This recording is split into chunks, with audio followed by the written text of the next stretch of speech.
for joining us today. As you dial in, please do post a comment in the chat room and say hi, say who you are, introduce yourselves. We'll just give it a few minutes for people to dial in. So I will start with a personal question for both of our panelists whilst we wait. And that's around how COVID-19 has affected your daily life, your daily routine. The bar is set very high. We had Ying Lan Tan last week, VC, who was wearing a suit on his top half and just orange boxers. So, Prajit, are you wearing trousers today? And how has COVID affected your routine? Thanks, Becca. Thanks for organizing this. So, yes, I'm wearing trousers, but I think COVID-19 has really changed the way everything will happen in our life. So, imagine the future. I'll have to explain my kid that it's not okay to walk into a branch with a mask on, which we do today, right? Imagine doing that and getting shot some time back. So COVID-19 has really impacted and changed the way we do things today. I see a lot of positive impacts as well. We've been talking about branchless banking for a long time. And what I'll see now is that branchless banking actually becomes a furor, or it really takes more initiative or impact, because a lot of people have been talking things about it, but nothing's happened. If you look at on our payments and remittance side, we've also seen some positive impacts on it. Where, say, a domestic helper or a construction worker who always preferred to queue outside Lucky Plaza to basically send money, now they are moving into digital options because you cannot queue anymore, you cannot social distancing, etc. So and that's a segment none of the global top 5 payment remittance operators have got, the digital ones especially. So we will see a lot of significant impacts on the positive side as well. Though COVID-19 is super negative, people losing their lives, impacting livelihood, etc. But there will be a lot of positive green shoots, as it's a green shoot series as well. Green shoots emerging, especially more focus on cashless, more focus on digitization, more focus on really making branchless banking true. Nice. And we will pick up on some of those points later on. So thank you, Prajit. Mr. Matrix, joining us from Germany. How has COVID-19 been affecting your daily plan, your daily routine? Yeah, well, first of all, thank you for having me on the show. It's really great to be part of that. As you said, Matrix, so, on the fun part, it's really, I'm thinking more about my background, since Zoom is offering those technical kind of options. I'm really, we in the group I'm working with, actually, we have a kind of contest who has the coolest background and so on. I think currently I'm leading, but I think today we will see a new escalation on that in positive terms. Given the fact that I'm working in kind of tech-based and online banking for more than 25 years, so business-wise, I would say it didn't change too much for me so far, conceptually.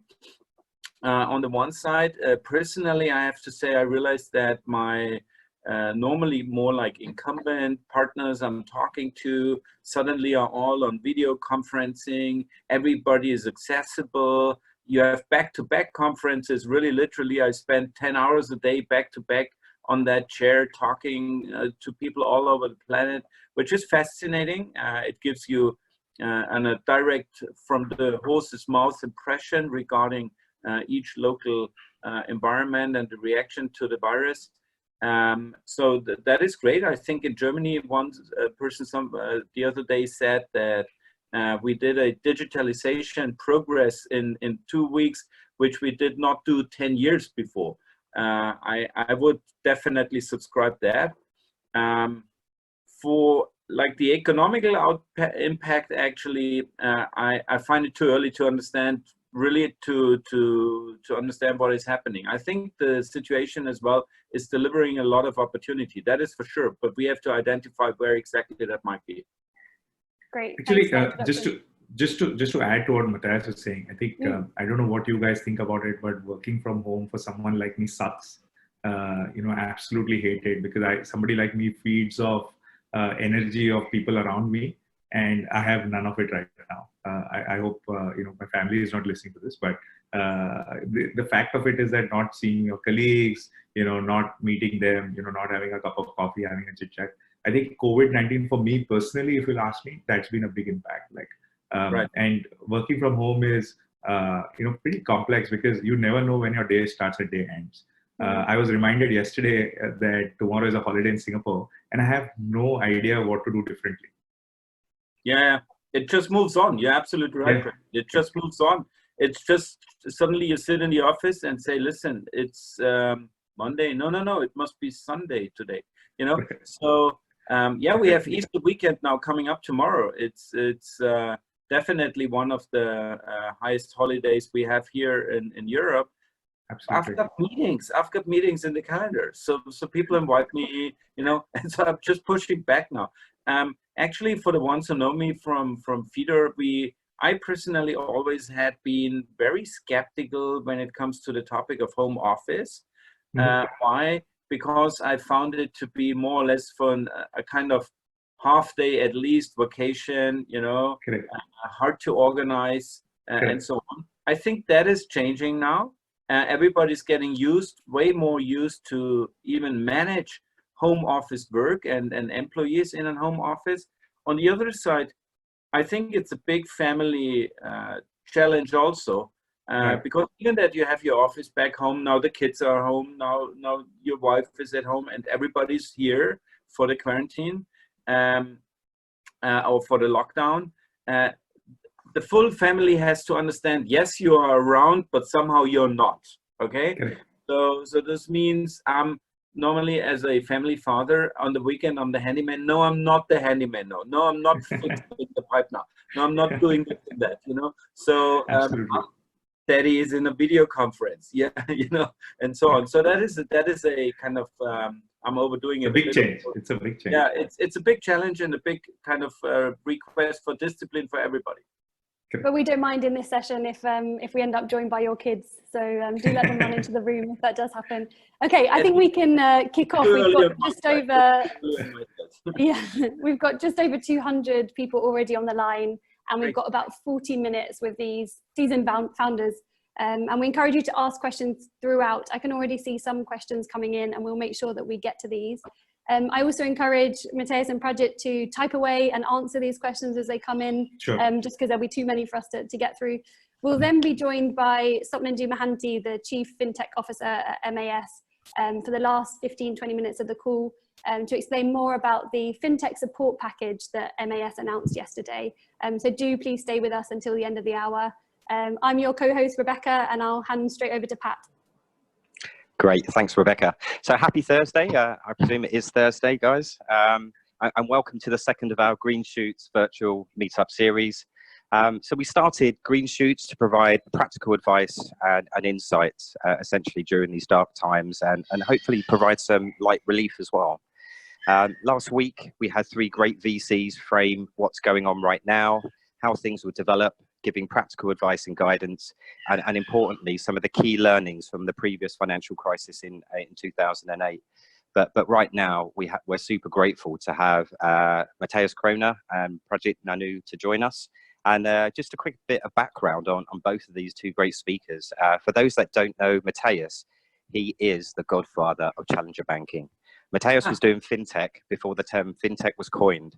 He was a bank CEO during the dot-com bubble and also set up a challenger bank during the 2008 crisis. This is how crazy this guy is. He was applying for a banking license in 2007 and received it in 2009 in Germany. So essentially one of the first new banks in Europe, I presume, Matthias, for at least a number of decades. So I can't think of anyone more qualified to frame what's going on now and what will unfold. And then we have our second speaker, Prajit Nanu. So Prajit, I'm sure everyone on the call knows you, one of Asia's most charismatic founders. He set up NIUM in 2014 and has raised 60 million from marquee investors. His clients include 4 of the top 10 banks in Southeast Asia, and he's got a few claims to fame as well. I'm not sure he's going to like me mentioning some of these. Well, actually, they're not too bad. So first is he's actually met The Prodigy, one of the best bands in the world, and he was hanging out with them, I believe, way back in 2009. And secondly, he was the winner of Dispelling Innovation Cliché session way back in 2019. I suppose that was life-changing stuff for you, Prajit. So there are, absolutely. So there are very few founders today as resilient as Prajit. So from my perspective, if you're not excited about the next hour or so, you're clearly a tourist in FinTech. So I think I want to start with Matthias, and let's kind of go way back on this one. So last week we had a number of our VCs talking about the financial crisis and any pertinent lessons that we could learn in the current crisis. So Matthias, I want to take you back to the early 2000s when you went through an IPO as the CEO of DAB Bank just before the dot-com bubble burst. And can you specifically share your experiences touching upon some of the relevant insights for what we're seeing right now? And if you've got any tactical plays that could be of interest to the community, that would be amazing. Yeah, thank you.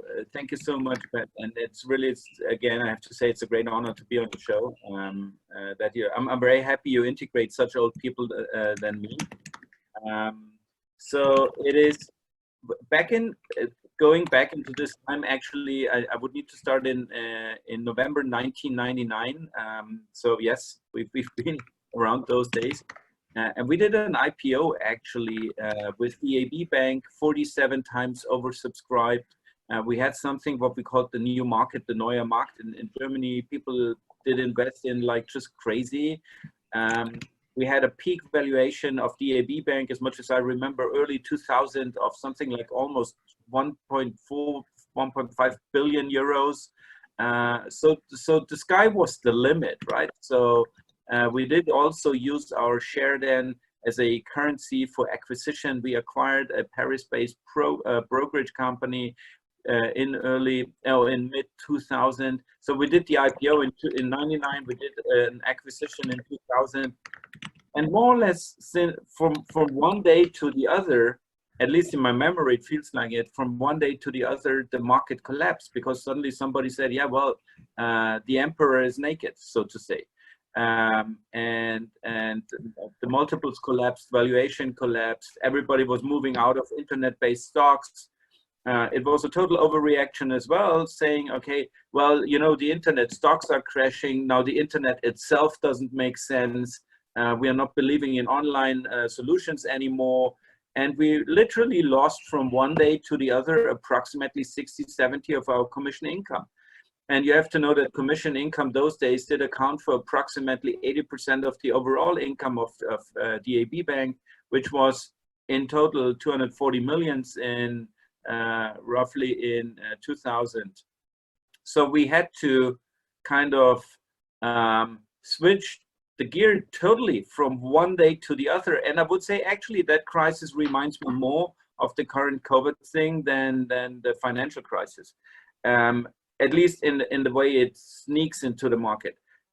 We had to change from one day to the other, and we had to change from growth on the one side, which was kind of more or less focusing on a break even, but gaining market share as much as possible, into cash flow centric, literally overnight. And that resulted, let me say, one of the saddest moments definitely was that we had roughly 1,200 people working for DAB Bank those days all over Europe. And we had immediately layoffs of around 400 to 500 people, literally not next day, but over the months and weeks to come, which of course was very sad. But that gave me a lot of kind of experience and a lot of things to say, okay, whenever we set up a new company, let us focus on, for instance, very light teams, let us be very cost aware, let us be kind of as early as possible, be as cash flow driven as possible. Prajit, I don't think you were quite old enough to be working at that time, but where were you in the financial crisis around 2007, 2008? And do you think that there's lessons and learnings you can take from that period into your business now? Yeah, absolutely. So I was in a corporate life, actually enjoying my corporate life, doing extremely well. But I think what GFC really led into is the fact that GFC had a lot of change. What was happening even when in a corporate session was the fact that we saw a lot of great talent being available at costs which were unheard of. So I think the talent pool became far attractive than what it was. I think that was one element. Second is there were a lot of companies which were available to grab. So you would see a lot of M&A also happening during that period, because of the fact that a lot of companies were either dying or needed survival of cash, etc. So they actually did that. But having said all of these things, I think 2008 is nothing compared to what's happening right now. 2008, our life went normal. We were not hustled up in the home. There was no fear of life, nothing like that. I think what we are seeing is absolutely unprecedented. As I opened a call, today you can walk into a bank wearing a mask, right?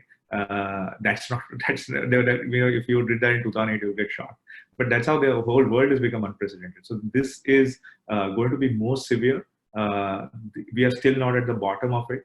There are still going to be so much issues which are going to pop up over the next year. So 2020, at least from our books, is an absolute wipeout. If we see any hope of 2020 recovering, it's going to be Q3 or Q4. And so, Matthias, how does that compare to your experiences?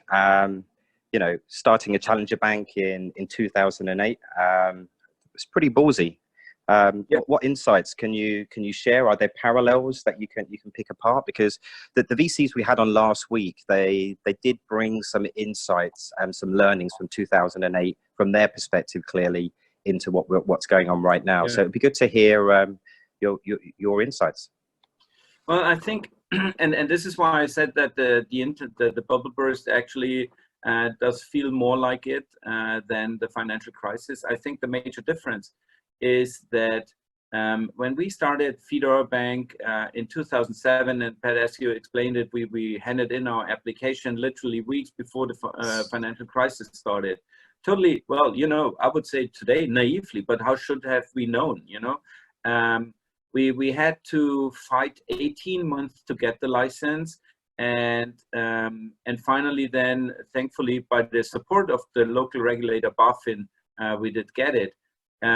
So that was different in many ways. Why? Because first of all, it was a financial crisis back in 2008, and you could position yourself, or even have to position yourself, as a new way of banking concept, as an answer to the ones who caused that crisis, you know? So that was an industry crisis, so to say, itself. So parts of the industry caused that crisis, and we emerged out of that as a conceptual, licensed answer to deliver what we those days called better banking. And for instance, one part of the better banking was that we integrated a community into our concept. And while waiting for the banking license, we already started that piece of community, talking to the people, and integrated the users already pre-license in saying, okay, what do you expect from a modern bank? What do you do not want to see? What is it that you do not want to see anymore because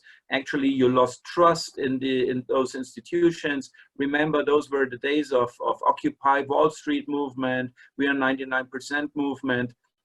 So we came out of that movement, which was very strong for Fidor actually. And in the moment we received the license, actually, we already had more than 10,000 users in the community, more or less really supporting us emotionally in getting this license done.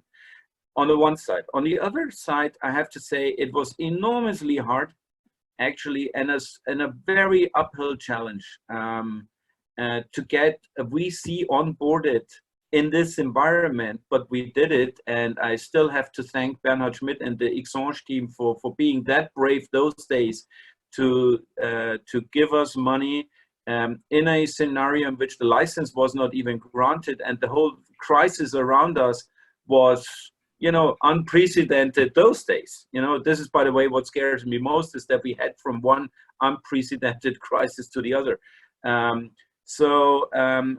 I would say VCs learned a lot out of that. First of all, VCs do understand that life goes on. They are by far not that cyclic, pro-cyclic like those days.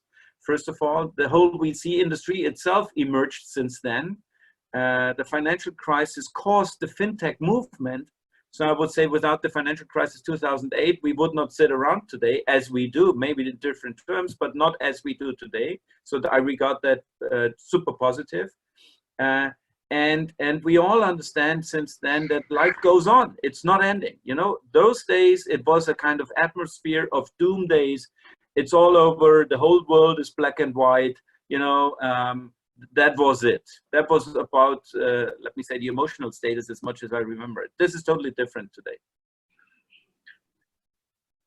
So Pat, just kind of leading into the question you asked about VCs, right? And Sure. I just want to kind of jump onto that point very quickly because there'll be founders listening to is that don't trust any external VC at this moment. If he's not an investor in your cap table, whatever he says is bullshit. If he's saying things like, I'm going to write checks for you, I'm going to do this for you, that he's just wasting your time. Or he's just trying to figure out more data to help his other portfolio company. If you're a founder in need of capital, go back to your existing investors, go back to your angel founders, go back to people who are on your cap table. Tell them that this is a business model, this is how you're scaling, this is how you overcome COVID and the impacts of it. But don't expect any external capital. So all fundraising announcements which you read now have been completed 2-3 months before, and they're just making a public announcement now. I know a lot of these investments were done in November and December, but they are announcing now just because they want to get some positive beats in the market. But please do not think that any VC is writing any capital. Everyone has frozen funds from 3 to 5 months, and they want to see the bottom of COVID before they actually start rethinking about even writing any checks. Sorry, Matthias, you had a point to add. Yeah, no, which is it's a great point, Prajit. And I would say, out of my experience, it's normal. We had exactly that funding freeze in the financial crisis 2008. Like I would say, like 18 months at least. And it depended where you are. If you had been in London, based in London those days, you got earlier funding than once you have been based in Germany. And yes, you're right. However, I would say that even those for instance, yesterday I posted Neat as a great example that they completed their funding now. I would have even expected that even those rounds that you, of course, started at least like Q3, Q4 2019, so that they come to communication now. I would not be surprised if there are a lot of being blown off now, even that they have been that absolutely close to the closing, So this is a kind of behavior you will see. I think everywhere. blown off is one angle, which is okay, right? Like in the end, it's a clear angle. Now people want to reevaluate valuation, terms, Absolutely. extra warrants, special, things like that. So, for founders out there, I'm very super clear that don't think a external person is going to save your life. He's not going to save your life. You need to be you need to go back. You need to be a miser, right? And any ego you have as a founder, you need to drop right now. Go to the guy who charges you $200 a month and tell him that, listen, I want you to figure out how you can help me reduce it to $100 a month. Your rent, all your costs, figure out your costs, go back to everyone. We are a 370 people company. We have a decent runway, but we are doing exactly this. We are going back to the smallest amount of transactions which we are paying as bills and going back and saying that, guys, things are getting worse. This is not going to be sustainable for us. And we are taking calls pretty much early. So, I see a lot of founders still trying to say, I'm going to hire people, etc. There is no market. No one's buying right now. So it makes more important sense for you to just sit back, look at all your expenses, take hard calls, and that's how you're going to survive this difficult period. Yeah. Thanks, great insight. And just before we move on, I just want to touch upon, Matthias, you mentioned that you raised in 2008. You had some good VCs, and how did you get them on board? Are there any tips or tricks or any tactics that you could share that could be relevant? Passion and persistence. And as Prajit said, be humble. There is no place for any, and maybe some people out there will be laughing, but there is no place for any kind of overboarding ego now, unless you really have an invention that is the secret sauce for the whole planet. But it's, let me say, really, it's passion and persistence, and really delivering good reasons and the discipline underlying those good reasons, that the business model you're setting up is the right business model in the time. And actually those VCs that were onboarded very early at Fidor did, first of all, understand that new banking, better banking is needed. So it was by the concept, first of all, and then I think also the team that convinced them, saying, okay, and those days I look back to one crisis and kind of made it, and did see not only the sunny side of life in banking, you know, but also the kind of shadow days. And I by the way, would say that, and that maybe this is a different point, but I think this is so valuable for all of us to experience such a cyclus and such a downturn, because that will all of you make definitely more complete managers, definitely understanding the whole environment way better, and learning absolutely new ways and new aspects of your day-to-day management routine maybe, and also of your strategic thinking. And so that's just a side discussion. But it must be, or it shall be, a concept that is addressing actually the current development. And I think that made the difference those days. Let's talk about behavior change. So Matthias, you talked about founding Fidor Bank as a community bank with community banking in its DNA to reflect how people were responding post-crisis. Prajit, you touched a little bit at the beginning about how you're seeing user behavior change now and potentially opening up new segments. We have a few questions here as well about what are the green shoots going to be from COVID-19. Can you talk about a bit more about how you're seeing behavior changing and what new segments we can start to expect in financial services? So I'll take up the first one, right? So if you look at, say, the global top 5 digital payment operators, you know, all of our beat our chest saying that we've helped people, but we've basically been helping the middle class become more effective and stronger on their financial segment. But if you look at the economic strata, the construction worker, the domestic helpers, we've never been able to cater to them. And the fact that they are actually today charged the maximum of money if you want to send anything cross-border, if they want to use any kind of financial products. So this change of, you know, social distancing, the fact that you cannot go to a Lucky Plaza now to send money, or you cannot go and queue up anywhere, means that these guys are now moving digital. It is amazing, because if these guys can move digital, then it creates a completely new segment, which, trust me, nobody has been able to crack, right? If there's somebody who says that I've been able to crack the segment, it's all bullshit, right? So I think there have been a lot of lip service to a lot of things like branchless banking. Means since the time I've been in my knickers, I've been hearing branchless banking, and banks are still mushrooming everywhere with their branches. So I think you'll see a real story emerging. And as Matthias was alluding to earlier, that how digital transformation, which took 10 years, happened in a few months, that is something which you'll see. So a lot of things, or concepts with branch, etc., will disappear. The third thing which I see is a big thing on remote working. Trust me, I'm not a fan of remote working. But when I speak to my technical team, they believe that the productivity is at super high because they have no distractions, nothing else. So I would see, you know, more of productivity tools, more of engagement tools, really coming together. So broadly, these are top 3 themes I'll see with COVID. One is new segments will emerge, like people who have not used digital, which increases the digital pool much bigger.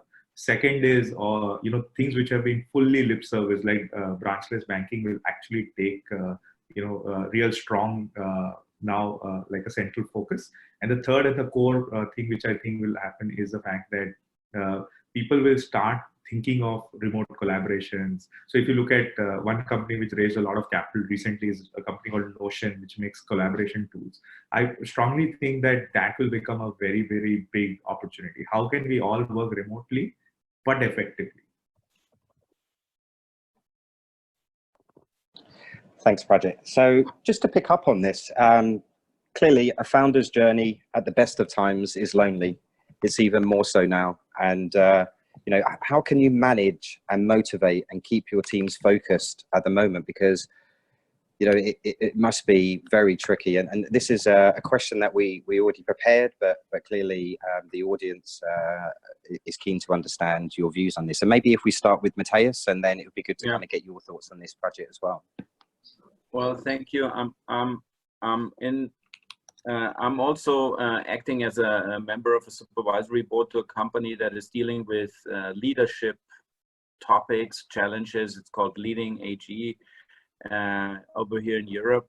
And the founder of this company always told me that teams to a startup actually do onboard to a vision, a shared vision, right? This is actually something that drives people to onboard to a company. They they are sharing the vision and are totally kind of supporting the vision, the people and the founder that are distributing and communicating this vision.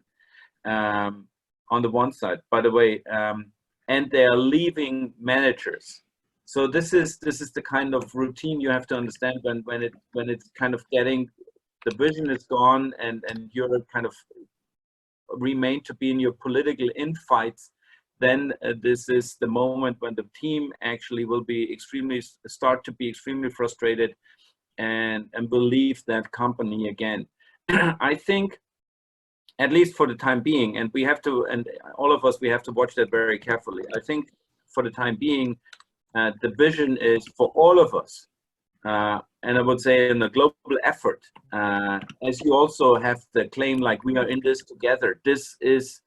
We are in this together, I think describes this perfectly well. And also on a corporate level, we are in this together. And what it needs by the founders and by the ones who are running all the companies is this kind of solidarity that they are then also demonstrating and proving to their team. All right, so making this more like, and we are all in this effort together exercise and live it like this, which definitely will come back to new leadership styles, more integrative leadership, maybe even letting people participate at the end of the day in the equity. Maybe that makes the company survive, by the way, and so on. So I would say it is the time, not only in negative ways, but in particular in positive ways, to maybe kind of throw all kind of incumbent behavior overboard and start a new way in leadership as well. Hey, Pat, sorry, could you repeat the question? Sorry, I missed the question. Sure. So it was around how the lonely furrow that founders face, and even more so now. So it's picking up on some of the comments you had earlier. But I think this question is specific about, how do you get by here? How can you manage and motivate your teams while you're working from home? And clearly, it's tough on you, but for your employees, it must be super tough as well. See, honestly, for all founders out there, they know the truth. It's a lonely journey, right? So nothing's changing from that. You were lonely earlier, now you get lonelier, right? Because some of the founders you could speak to, now they have also disappeared. So I think, but I think the key things here is that whatever pain which you give your team members, you have to inflict more pain to yourself. So, if you're going to cut anyone's salary by 10%, ensure the fact that you're going to cut 20% of your salary. Throughout this whole journey, you have to be honest, right? Founders maybe not natural leaders, right? It's not that I was a leader in my previous firm and then I built a company. So we could be really average, leader, but we could still survive in a non-COVID environment. But in a COVID environment, everyone looks up at us. So if you're an average leader, forget it, you are not going to survive this crisis.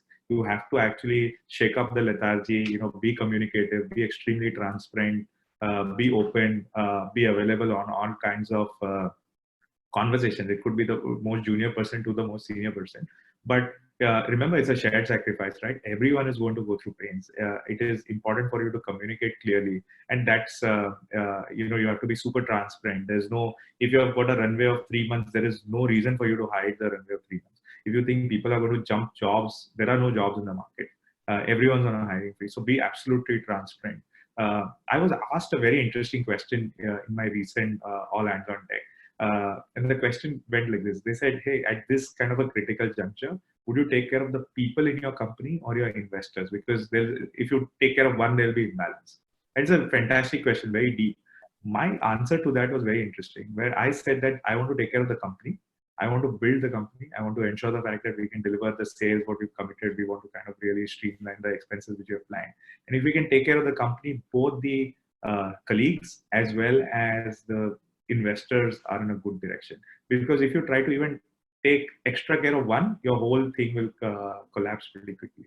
So, be super transparent. And I think the core, be ready to inflict more pain to yourself than what you're doing to your if you're basically asking a colleague of yours at the junior most level to go through a 20% pay cut, ensure that you're taking a much larger pay cut because you are totally in it. So people who are taking the same amount of pay cuts, their leadership skills are absolutely being questioned. Prajit, this is a good point, actually. That's a very nice escalating question, and I would say even philosophical. What is, if you only can take one person with you, and the one is your team, and the other one is your investor, and you only have a second seat in the boat, whom to take? Maybe the investor would say, well, let's kick Matthias out and we can be both in the boat. Fine, that might be a solution, by the way. Let's kick the entrepreneur out and team and investors can sit in the boat, no doubt about it. However, I would always go for the team. I have to say, when you raised that point now, I had an immediate reaction in me saying team. Why? Let me say that the investor, of course, is giving you the money that is needed, but nobody's doing the work. Okay? No, absolutely. So in order to make that company survive, you need to have a dedicated team, first of all. And if this would be a chicken and egg discussion, and I would say even the venture cap guys would agree with me, if that would be a chicken and egg discussion, the team, the vision and the team is the chicken, the capital and the equity to this is the egg only. All right, it's never the money that created any kind of solution. It was the vision that created a solution. And with the support of money, we made it accessible for a massive audience. So yes, absolutely right. Team is top priority.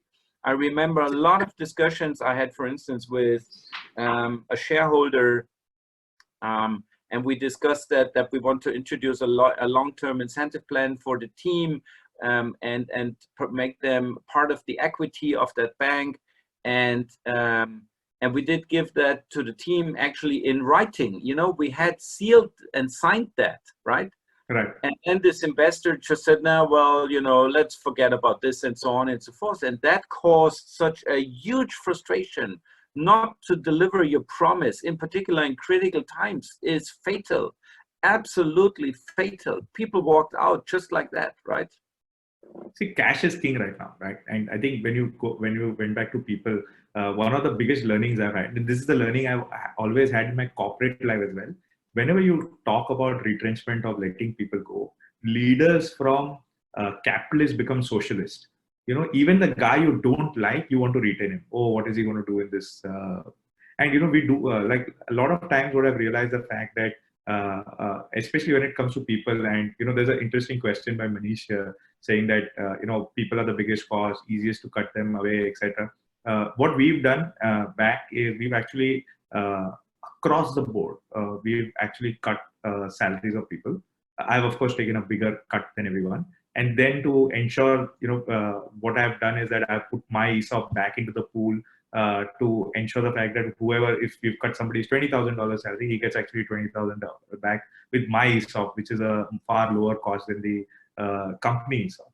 The intent there was basically super clear that we don't want to retrench people now. We will let go of staff, but that's only at few levels, which we have been reviewing for a while.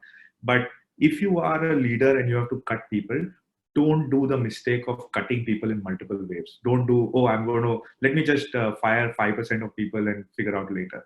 Don't do that. Spend 3 weeks more. And if you have to cull 25% of your workforce, do it at one go. It will demoralize the team, but it's a one-time demoralizing. What's going to impact otherwise is companies which reduce headcount every 3 months, every 6 months. That has a bigger demoralizing even of your best workers. So just be super careful.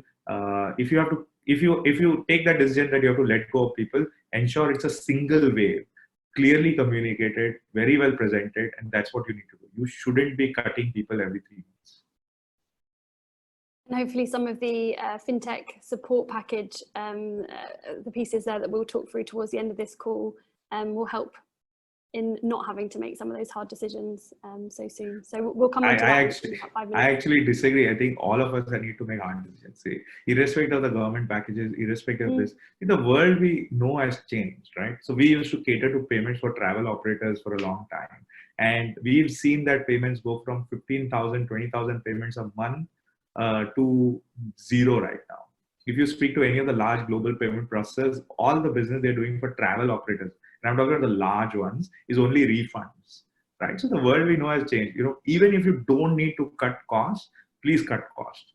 Means if the reality is not hit you today, the reality may hit you the next quarter, but don't think that you are not susceptible to what's happening with COVID. The world has changed. So let's talk about what it could look like post COVID-19. What are your predictions for what the world will look like and how it will be different? Matthias, I'll start with you. Yeah, so as a banker, honestly, on one part, I have to say, not too optimistic, even that we, of course, want to share optimism also, but I'm not too optimistic about the whole liquidity that is now being pumped into the market in a short period of time. And that always, I think, scares me a bit. And that is definitely one of the learnings out of the financial crisis, because the COVID crisis now did hit some countries in Europe in particular badly, because they still did not digest actually the outcome or the impact of the last crisis.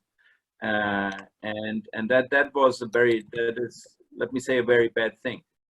However, the world definitely will look different in the sense that we all learn to understand that even in open and free societies, which is really a different story and a certain problem, that even in a free society, you need to lock down, you need to cover yourself, you need to react with the restrictions of personal freedom and so on. So people did learn that lesson the very hard way, I have to say, on the one hand. On the other hand, I do strongly hope that the idea of collaboration and support will remain. You know, we have a lot of very, very great and impressive initiatives in which people do start supporting them, each other, local business supported, and all that stuff. So that reminds me also a bit of the financial crisis, because I think this is another need for this kind of digital community ecosystem thinking will be, I think, even stronger than ever, because only if we then focus on our local strengths, we can bring back business and economy in our local regions and restart the whole thing pretty quickly. And then we can recover also quickly and even see maybe a surplus next year coming out of that. That keeps me going, definitely going currently. We are, personally, I'm in 1-2 startup initiatives, extremely involved currently. We did not stop doing this. You know, the efforts are even increasing on that, because we want to be ready once the COVID-19 thing is going down, then we want to be out in the market. So yeah, we will see new initiatives definitely coming up. So more digital world and reacting quickly when it does change, when the tide does change. Prajit, what do you think the world is going to look like post COVID-19? So I'll tell you an interesting story. You know, about 12 months back, I was coming back from London, and there was a lady who asked me, who was sitting on the middle seat. She said, "Hey, do you mind getting up? I just want to wipe my seat." And then she actually took out some tissues and basically wiped her seat, wiped her, the food table, everything. And I was laughing at her. But the future of it is that I'm going to be that lady now, because one thing which this has led to is panic. So a lot of discretionary spending is going to get cut. So, anything which is luxury, travel, associated, etc., you may see negative implications not only in this year, but also carry forward in next year. I think some of the positives which will come through, is like, a lot of aspects, right? I don't know whether you guys read, Wimbledon is going to make $141 million this year, because for last so many years, they've been paying $1 million, expecting a pandemic to actually happen, right? As part of insurance. So I think there's a lot of, if you look at, and I'll focus specifically on financial services, which we do, is I see a lot of elements possibility in insurance. Today, insurance is still possibly, we've spoken so much about banking, digitization, etc. You hear so many challenger banks. Have you heard of a challenger insurance company, right? So I see a lot of possibilities there.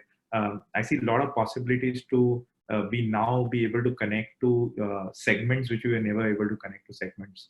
Lending will become a very super interesting business over the next 3 to 6 months. Because today, a lot of people, lending is easier. A lot of people are able to raise external cash to lend. That will become squeezed.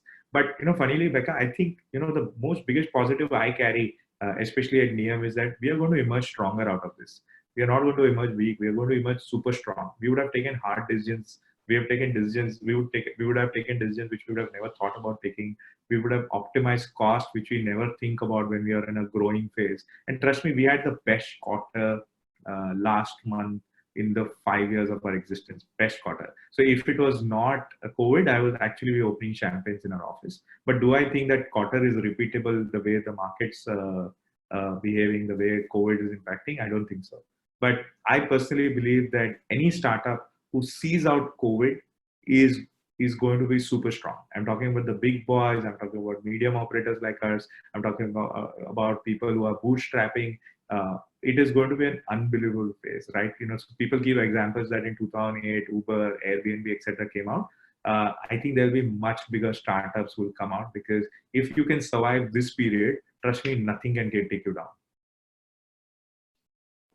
Fantastic. It's great to hear that you had a good Q1. So we've literally timed out now. I have literally one more question, and that is a green shoot story that you want to share with the audience. You have about 20 to 30 seconds each. If you could do that, that would be fantastic. And then we can welcome on Mohanty, Sopnendu Mohanty. Well, I just this morning, I just did read with one of the leading German FinTech newsletter, and that guy actually picked up also 8 nice green shoot stories about corporations, new products, new fundings on the German FinTech market. I found that to be in particular kind of supportive and motivating, because there we can see life does not stop. I do not jump into that in detail now, but for the funding reasons, however, I really have to point out again the NEET guys that I found to be extremely motivating, because I know that the process was very much happening in 2020, not in 2019. So that was one process in which actually I would have said if the investors would have got cold feet, actually, they could have blown it off easily. However, they made it, and I regard that to be a true green shoot story, actually. Meet Hong Kong. I think for us, Pat, like very quickly, for me, because we touch so many people's lives, it's all about improvement of lives. My green shoot story is actually at home. We've had somebody who lives with us, basically takes care of our child, etc., for the last 2 years. And when she joined, I said, "Hey, do you want to use my remittance channel to send the money? It's much cheaper, faster, effective, etc." She said, "No, give me the cash." And I said, I didn't want to bother it. She came out to me this month saying that, "Do you mind sending my son $300 part of my salary?"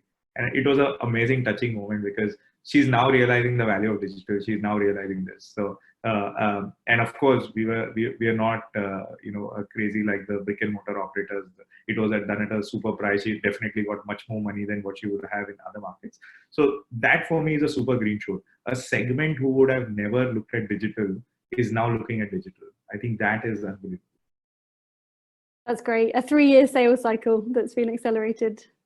That's what we've got time for with our panelists today. Thank you so much for answering those questions. I can see you've been frantically addressing the audience Q&A as we've been going. So any questions that haven't been answered, we're going to get you to answer them afterwards, and we will send those questions round to the group.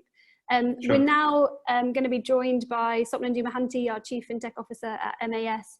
Our panelists are staying on the line.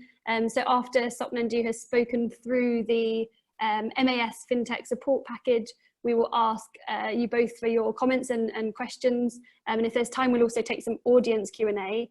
At the very end of the call, we will also have a QR code flashed up on the screen that you can link to learn more. And again, if you are posting questions, we'll make sure if we don't cover them today, we'll address them afterwards and send those round to you. So hi Sop, welcome to the call. You're muted. Okay. Yes. Hi everybody. Good to see friends from Germany and from Singapore. Namaste. Namaste. So yeah, that's the good way now. I think that I was hearing the conversation. It's really meaningful at this, as we all say, unprecedented crisis. But interestingly, I was speaking some keyword from Prajit and you, cash is king. Go back to your same investors who had a faith in you and your business, and look for, in fact, I saw Prajit's comment, don't do more experiments. I will take a bit of a contrarian view here because the way we have done our packages, our so-called response package to COVID-19. A part of that is actually not to let go that spirit of change, innovation you all have, because that is very important. Because the reason why you all are special as founders is because you can think differently in the most difficult crisis. By letting go your creativity in doing experiments, you may lose that unique edge you all have. So that is the reason why we designed the COVID-19 package around this spirit of startups being our lighthouse for change and opportunity and new way of doing things. So if I can bring up to the screen my the infographic, or is it possible, Rebecca, or? Yep, it's coming. Okay, good. Now, if the way we framed this, we are in this together. Going back to Prajit's point, cash is king. We believe there are 3 big challenges startups are going to face. One is your operational challenges, how to manage your ongoing expenses. Second, your sales cycle will get disrupted.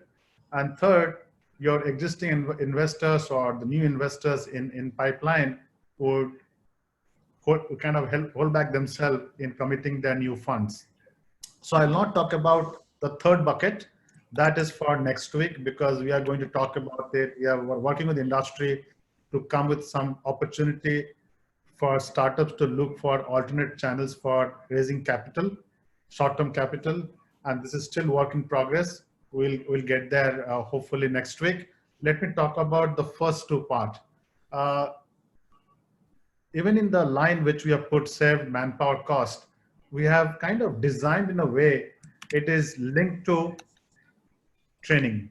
It's linked to that while this is a crisis and there is an opportunity for staff to be retrained through online training, instead of giving you a cash subsidy on the salaries, we put $15 per hour of training you take to increase your skill set. We believe that once you're through this crisis, we not only got you something to offset your salary expenses, but also you come out better skilled through this process. If you look at the second part, saving operational expenses, again, this is designed around how to get you access to online courses at a deep subsidy offset. We're also putting some money behind, I think Prajit was talking about, use more remote tools. If you are going to use this remote tools, if you're going to increase productivity by working from home, we can offset some of these expenses. So we are helping the startups to move to a new way of doing things and same time increase their own productivity and increase their own skill set while offsetting these expenses. On the sales side, we all have come to this, at least agreed to this reality that we can't meet each other. No more face-to-face meetings. So we have this platform called API Exchange, which allows you to connect to your client, do prototyping or sales discussion together through remote platforms. We are offering a free access to all, at least to start with the Singapore-based FinTechs, so they can get into the platform and start bringing the client and start doing what they used to do in a normal non-COVID-19 situation. We're also helping to incentivize the small FIs who in a normal circumstance would have not gone to adopting FinTech solutions. And we are telling those small startups saying that go and talk to your client. If it's a small FI, we are going to offset some of the expenses of deploying such solutions to these FIs. In a way, from an outcome perspective, we not only got you an incentive to promote your sales, also we got a good outcome because the smaller FIs will be into this whole digital transformation path. And then subsequently, we had a remarkable support from the ecosystem. The banks are offering some deferment of some of this loan payouts and insurance premium payout. We're also in the process of announcing perhaps first world's largest hackathon on the platform, on Epic's platform, which will involve almost every central bank in this world. And this is soon coming. Watch out for this news somewhere in the third week of this month. This particular hackathon is interesting because you can be wherever you are and participate in this global challenge against problem statement coming out from central bankers. Another way of helping the startup community to be engaged with their client, to be engaged with their potential customer, and stay as connected as they would have been in a normal circumstance. We also dropped in an interesting opportunity for all startups to do a bit of a self-assessment of their solutions. One of the challenges our startups are facing when the banks to whom they are working with, they have very stringent guidelines around the outsourcing management, tech risk management. So we're going to put up a digital assessment tool. You can get your startups self-assessed using those tools and create a report for yourself, so that when you engage with the FIs, you can have a better conversation on them using you as part of their solution. Then other things, insurance companies have stepped up. There are salary subsidies coming from our polytechnics who are putting money behind if you're using them, using their resources, and other discounts, rentals, and cloud services. But if you summarize all this, the whole package, it boils down to Prajit's point. Cash is king. Everything you do here will get you certain cash back, almost like cash back as an e-commerce website. You do this, you get a cash back. There's nothing out here which requires you to put a process of applying for of money and then you do these things. They're all post-action. You do it, you get the cash back. I think that has been our philosophy of announcing this first tranche of packages for the startup community. And we will continue to work with the industry. If this continues, if this period extends, we'll continue to refine our support structures, and we'll try to make it more meaningful and more useful to the community as we understand better the challenges. Thank you, Sop. I'd like to start by asking comments from the panelists on the call. We've got some coming in the Q&A section, so please do keep asking your questions.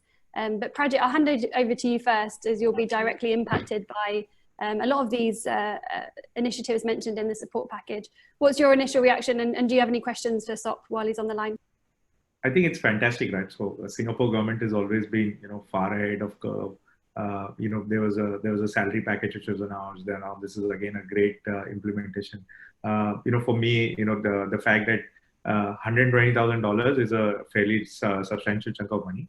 I think just one feedback I had, and I know it's too late, that ideally we should have kept cloud services out, because as startups, right, we generally tend to say, oh, this is amazing. My first view when I looked at it is that, okay, I can get my AWS bills reimbursed, because that's of course over 120K. So if that would have been kept out, you would have seen real optimization, people using AI tools, some of the experimentations which you kind of alluded to in the start.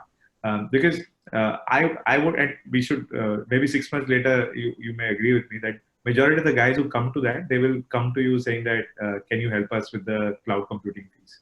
Which anyway, every startup is on AWS or Azure. Yes. But it's a fantastic package. I can't thank you enough. No, I think Prajit, absolutely. I presume that people who are going to make use of this offering should not go and claim, hopefully, the cloud, because that's the natural native for you. Exactly. Hopefully, you are going to be thoughtful about where you're going to offset against. No, absolutely. So, as you're aware, like AI, for example, AI has been, there are a lot of propositions now which are cost friendly. Active AI, for example, in Singapore. But a lot of people have been saying, hey, should we do this? Should we not do this? Now they're saying that, okay, now I can get the fees reimbursed back. So I think there are a lot of opportunities which are going to pop up.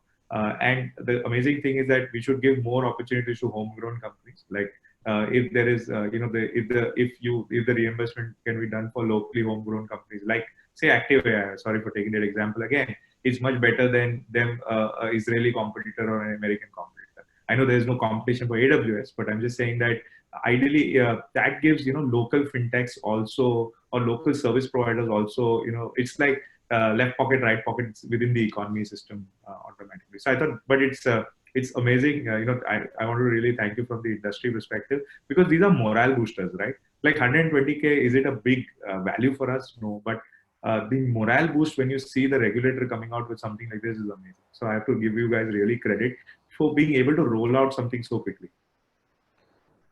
Yeah, absolutely. I saw some. Matthias, go ahead. No. Stop. You're the boss. No. I just want. I saw some couple of questions around why we have made it compulsory to go through a SFA. I think we just needed a process in place so that we can manage the flow in an organized way. It's all about structure and organization. There's no specific reason why we went asked everybody to an SFA member. It just helps the process of organizing this whole support in a more thoughtful way. Sorry, Matt. Yeah. No. So no, but what I because I was asked earlier what the difference is in between the financial crisis 2008 and now the COVID-19 crisis. Actually, initiatives like this one, Sopnendu, which is again proving me why Singapore is the leading place in also that fintech development, are happening so quickly, first of all, and so consequently, like they never happened before. I think this is the biggest lessons governments and regulators did learn out of the financial crisis, not to have endless discussions and let it see and witness that everything is kind of rotting down, but act quickly. This is really admirable, and I really thank you for that in the name of the full community. Is there, as we have a so-called startup booster program in Germany as well. Even in Germany, we have that, imagine. And I think it is so relevant, and this is the other point I wanted to make, because normally in times like that, as you said, cash is king, I said it earlier, it's like cash flow centric concepts are of course surviving. That means naturally, normally everything that is an innovation, which is a bit poor in cash flow now, or zero or negative, is normally dying. So innovation must not die actually in such a phase, which I would say is enormously important. Otherwise, we not only have an economic setback, we also have a kind of future technology innovation setback. And that needs to be protected, right? So this is why I'm very, very happy about that program. At that startup booster program in Germany, Sopnendu, there is a kind of precondition. You're not allowed to have any venture capitalists in your shareholders. Then you get the money. Is there something like that as well as a kind of regulatory rules comparable? We don't have, but happy to take a look at the program, but we don't have. We have tried to make the program as flexible possible, because our belief in crisis, people need very little or less onerous process. It should be simple, it should be easy to digest, so that we are not burdening our startups already under crisis, already under stress, to think of a long form and long exception list before going for this package. That's the spirit. Of course, governance is required. We need to put some filter, but we're trying to minimize that. Yeah. So don't look at the German program. You might end up with over bureaucracy. Please, I didn't want to invite you for that. Stay the way you are. That's great. We just have a couple more questions that are coming in on the Q&A. So we'll make sure that those are answered after the call, and we will send around all of those questions and answers to every attendee. Sopnendu, before we end the call, do you have any final words? So I just want to remind all the callers in this call, wait for us, give us a couple of weeks. We're working very hard on the funding side, and we have got a good pipeline of very friendly investors who are willing to step in, and we'll come back to you very soon on that. But till that time, stay connected, don't fire people, do what you do well, experiment. We are here to support you. Great. Thank you so much, Sop. Thank you, Matthias and Prajit, for joining us. And thanks everyone for dialing in. You should see in your screen in just a few moments' time some QR codes and links. So the first will take you to the COVID-19 package if you want to learn more information. The second is to register for next week's session. And the third is to join our WhatsApp group. So if we're covering topics that you want to hear from, let us know. If you want to hear other topics, please do join and let us know too. But thank you again, and thanks to everyone on the call. Thank you. Bye-bye, guys.